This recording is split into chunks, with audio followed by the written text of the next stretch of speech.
திண்டு நகரத்தில் இருக்கு. இப்போ இந்த நகரம் வந்து கொஞ்சம் வித்தியாசமாக இருக்குது. வித்தியாசமாண்டா நல்ல க்ளீனாக இருக்குது, சுத்தமாக இருக்குது. பாதையில் எங்கேயுமே வந்து குப்பையை பார்க்க இயலாது, அந்த அளவு சுத்தமான ஒரு நகரம். இந்த நகரம் வந்து சீனாவுடைய நகரங்களில், அதாவது அபிவிருத்தி அடைஞ்சு வார நகரங்களில் இது ஆரம்ப நிலையில் இருக்க நகரம்னு சொல்கிறாங்க. அப்படி பார்க்கும்போது பாருங்கள், ஆரம்ப நிலையே எப்படி இருக்குன்னா எப்படி அபிவிருத்தி அடைஞ்சா எப்படி இருக்குன்னு யோசிச்சு பாருங்கள். இந்த நகரத்தினுடைய அழகை பாருங்கள் எப்படி இருக்கு. எங்கேயுமே குப்பை பார்க்க முடியாது. நீங்கள் சீனா அரசாங்கம் வந்து எப்படி மக்களை கவனிக்கிறாங்க, மக்களுக்கு வந்து எல்லா மக்களுக்கும் வந்து இந்த அரசாங்கத்துடைய சலுகை, இந்த நாட்டினுடைய சலுகை வந்து போய் சேரணும் அப்படின்றதுக்காக இங்கே எவ்வளவுதான் பணக்காரர்களாக இருந்தாலும் ஒரு வீட்டுக்கு மேலே வாங்க முடியாது. ஒரு வீட்டுக்கு மேலே இங்கே வாங்க இயலாது. வாங்கினீங்கன்னா அதிக அளவான வரி கட்டணும், டேக்ஸ் கட்டணும்.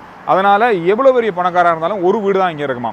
அது தவிர வேறு எந்த ஒரு சொத்தும் அவருக்கு இருக்காது. கார் இருக்கும், வாகனங்கள் 1-2 வச்சுருக்கலாம்னு சொல்கிறாங்க. ஆனால் வீடுன்றது அப்படி இருந்து ஒரு வீடு தான். அதனால் நிறைய பேர் வந்து காசை எடுத்துக்கொண்டு வெளிநாடுகளில், நிறைய சீனர்கள் வந்து வெளிநாடுகளில் இன்வெஸ்ட் பண்ணுறது, வெளிநாடுகளில் சொத்து வாங்குறது, அந்த மாதிரி நிறைய விஷயங்கள் செய்கிறாங்களா. அப்படி கண்டுபிடிக்கப்பட்டால் அவங்களுக்கு ஏகப்பட்ட வரி, ஏகப்பட்ட தண்டப்பணம் அதெல்லாம் நிறைய இருக்குது. இங்கே வந்து அவ்வளோ கட்டுப்பாடு இருக்குது. ஏன்னா ஒருத்தருக்கு வந்து ஒரு 10-15 வீடு இருந்துச்சுன்னா இங்கே இருக்கிறவங்களுக்கு வீடு இல்லாமல் போகும். இப்போ நீங்கள் இந்த பார்த்தீங்கன்னா இந்த வீடு எல்லாமே வந்து அரசாங்கத்தால் இப்படித்தான் கட்டணும், இந்த மாதிரி தான் அளவு இருக்கணும் அப்படின்ற மாதிரி எல்லா அனுமதியும் பெற்று தான் இந்த அப்பார்ட்மெண்ட்டே கட்ட முடியும். எல்லாமே ஒரே மாதிரி தான் இந்த வீடுகள் எல்லாம் இருக்கும். வெளியிலலாம் ஒரே மாதிரி இருக்கும், உள்ளுக்கு நாம் என்ன வேணாலும் செய்யலாம், அதை எப்படி மாற்றிக்கொள்ளலாம். வெளி அமைப்பு வந்து அப்படி தான் இருக்கணும் அப்படின்ற ஒரு பெரிய கட்டுப்பாடு இருக்குது. எவ்வளோ வித்தியாசமான விஷயங்களை வந்து யோசித்து இவங்க செய்கிறாங்க. அது மட்டும் இல்லாமல் இங்கே இருக்க அடிமட்ட மக்களுக்கும் எல்லா சலுகைகளும் போய் சேரணும். ஒரே குறிப்பிட்ட மக்களுக்குள்ளே மட்டும் இருக்கக்கூடாது, பணக்கார வர்க்கத்துக்குள்ளே மட்டுமே சீனாவுடைய வளங்களோ சீனாவுடைய நன்மைகளோ வந்து இருக்கக்கூடாது.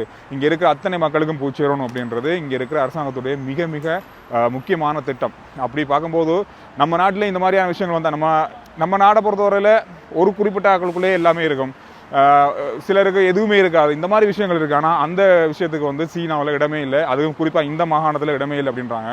பாருங்கள் எவ்வளோ வித்தியாசமாக இருக்குது. தங்களுடைய மக்களை வந்து மிக சிறப்பாக அதாவது பாதுகாக்கிறதுல அவங்களுக்கு ஒரு விஷயம் இருக்குது.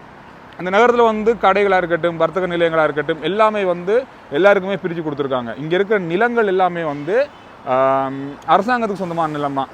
கடை கட்டினா என்ன கட்டினா என்ன, இது எல்லாமே அரசாங்கத்துக்கு சொந்தமான நிலம் தான். இன்றைக்கு வந்து இந்த இடத்துல வந்து அவங்க ஏதாவது பண்ண போகிறாங்க, இல்லை ஒரு ரயில்வே ஸ்டேஷன் அமைக்க போகிறாங்கன்னு சொன்னால் இந்த கட்டடத்தை உடைச்சிடுவாங்களாம். ஏன்னா அது அவங்களோட நிலம். ஆனால் இதுக்கு வந்து இப்போ இருக்கிறவங்க வாடகை கொடுத்து கொண்டிருக்காங்க. இந்த மாதிரி தான் சீனாவுடைய பல திட்டங்கள், பல அபிவிருத்திகள் அப்படியே இருக்குது. இதுவும் வந்து டிராஃபிக் போலீஸோட பைக், இது நம்ம ஏரியாவில் இருக்க மாதிரி தான், அதே பைக் தான். இங்கேருந்து தான் கொண்டு வந்து பார்க்கலாம் இருக்கும். ஸோ நான் வந்து போவோம் நம்ம இடத்துக்கு.